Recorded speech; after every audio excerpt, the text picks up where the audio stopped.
Good morning, good evening, good afternoon. I'm back. I promised it wouldn't be a while, and it's been a while.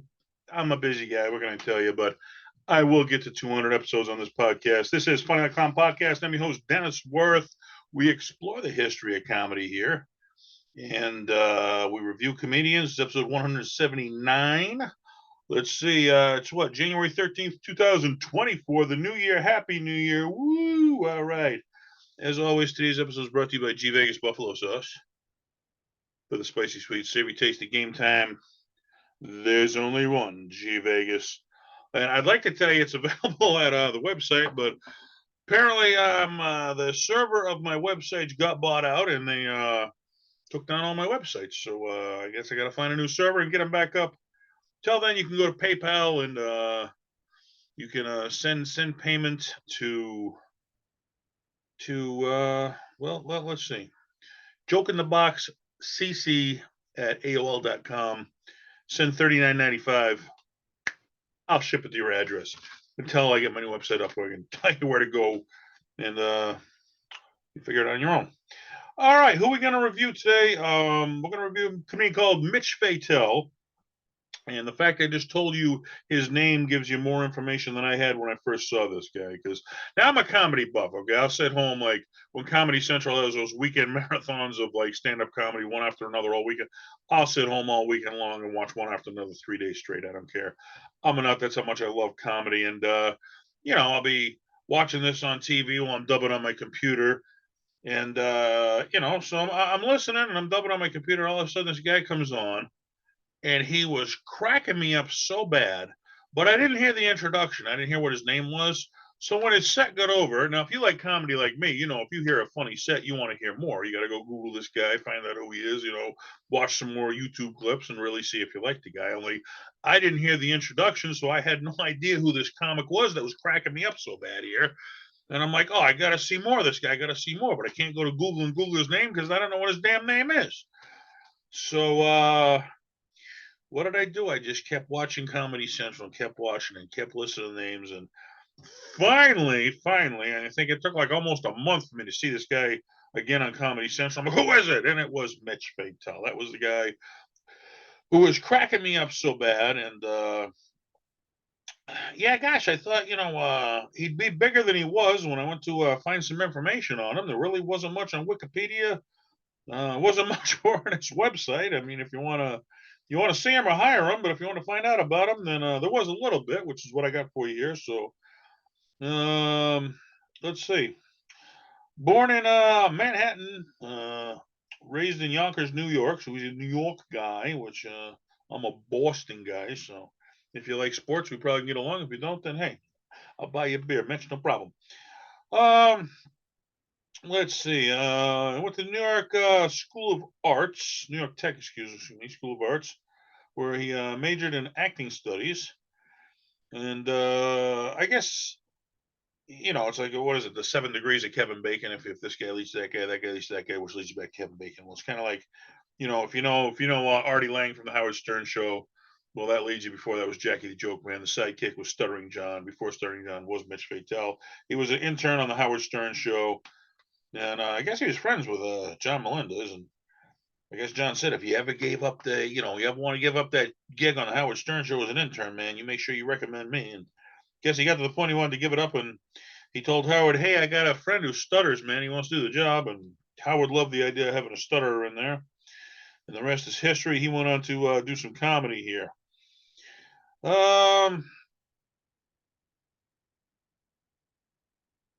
Let's see. He performs regular at the Comedy Cellar, which I didn't know. The Comedy Cellar is actually considered like the top comedy club in New York, which, if you consider how many comedy clubs there are in New York, I mean, I would have thought it was like, Dangerfields or the Gotham or something like that. But it is the Comedy Cellar, which I found extremely interesting because I Googled like the top 10 comedy clubs in America, and bam, you go to New York, the Comedy Cellar is it. I wouldn't have seen coming, I guess. I'm old school. I guess it's new school. Let's see.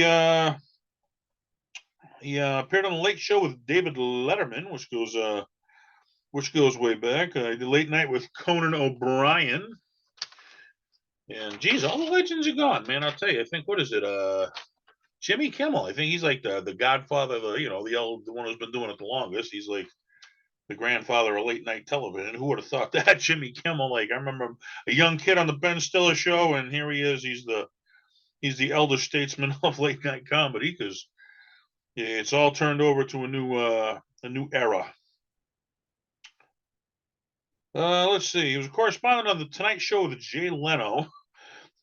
He sat in for sporting events and conventions, do some correspondence work for them. Let's see. 2004, he released his first album, Miniskirts and Muffins. Back when it's all comedy specials now, it's all video. I miss the days of the comedy album where you could hop in your car and you could just pop in the CD and listen to comedy. Debuted #1 on iTunes comedy charts, so that can tell you how popular this guy's getting right there. Okay. Let's see. In 2006, he was at the Aspen HBO Comedy Festival. He got honors as best comedian. Let's see. He released his second album, Super Retardo, on Laugh.com. In 2007, he had his first half-hour comedy special on Comedy Central Presents. I miss those. I don't know if they still do those or not. I don't know. Yeah, I don't watch a lot of TV anymore. Just a little bit of sports, but basically, with the power of the internet, if I get my comedy, it's on YouTube now. So, but he was ranked #6 by viewers in the Stand Up Showdown. This is, that's cool because if your peers, you want the acceptance of your peers, but I mean, when the people are voting you in, power of the people, there's nothing more powerful than that. That's who you want to, get your approval from. Not that you don't want approval from like, the mainstream comics or nothing like that, but he's a guy, man. I mean, intern on the Howard Stern show, he gets a little bit of notoriety, and show goes to #1. Boom! All of a sudden, you can play the comedy show because if you're like a local comedian, okay, and you want to play the comedy seller, it's like, well, you got to bring 20 of your friends down here, and if you bring 20 of your friends, we'll give you 5 minutes, and it's like, who can bring 20 friends to New York, especially if you're outside of the city? You gotta, what are you gonna rent a minibus or something? I mean, you couldn't even fit that many people in one car. So you got like a caravan of cars to get. It's not realistic that could happen. So, but if you have the Howard Stern show on your resume, then you can get in there a little bit easier because you have something they can advertise. From the Howard Stern show, it's Mitch Fatel. Now, if you get in the comedy cell and you start doing really good at comedy, well, word gets out. Then you get your comedy album. Your comedy album gets on iTunes, goes to #1, and yeah, man, there's been some stories, and it's always, and it seems so easy. It's just like, guys like Mitch, they make it seem it's like so difficult to get to a high level in comedy, and it's like right place, right time, and some people make it look so easy, and others it just takes years and years and years of painful, painful work to get where you're going. And I was doing really good, man. I was starting to work with Jackie the Joke Man, Jimmy Walker, Lenny Clark, Steve Sweeney, Tom Cotter, Stuttering John. I worked with, and man, I was at the top of my game, had a couple of rooms going good. I had a TV show, a podcast, and all of a sudden, boom, COVID hit. Everything I worked for was just freaking gone, which, I mean, I can use that as an excuse. I mean, yeah, a lot of people online that did what they had to do. I didn't get involved in any of the online comedy shows. But yeah, once it was over, it was kind of like you had to start from scratch again. Everything you had built was gone. And I was like, really? All that work I put in, I got to start from scratch again. But hey, I still got the podcast here, and I'm making a movie. The World Needs a New Superhero. It's currently streaming on Fox TV streaming service Tubi, free with commercials. Go check it out. And